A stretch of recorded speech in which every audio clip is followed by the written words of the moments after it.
Vous êtes prêts? Alors on y va.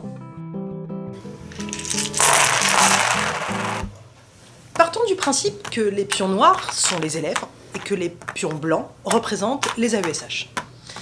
Imagine d'abord que ce plateau, c'est une classe. Chaque AESH accompagne un ou plusieurs élèves en situation de handicap au sein d'une même classe.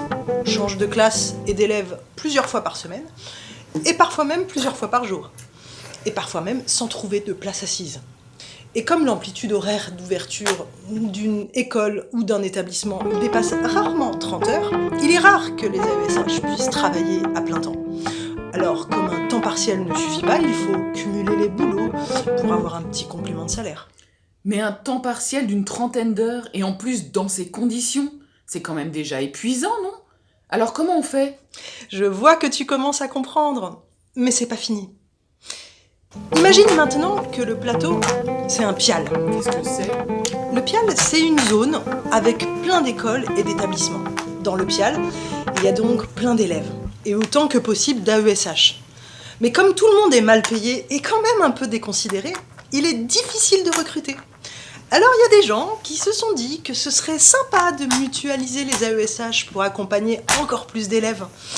Mais pour que ça marche, il faut faire baisser le temps d'accompagnement par élève, parce que le temps de travail des AESH, il n'est pas extensible. Dommage, hein?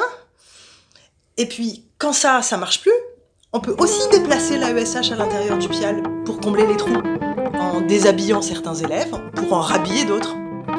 Mais ça veut dire qu'on se fiche complètement du travail d'accompagnement qui est fait? Ce qui compte, c'est juste qu'il y ait quelqu'un? C'est ça, t'as tout compris. Et en plus, tout ça, c'est pas cher. Il n'y a même pas de vraie formation. Imagine enfin que tout ça, c'est l'école. Les pions noirs se font bouffer, les pions blancs se font bouffer aussi. Tout le monde y perd. Les AESH bien sûr, mais aussi les élèves. Et on nous parle d'école inclusive? C'est ça l'éducation nationale?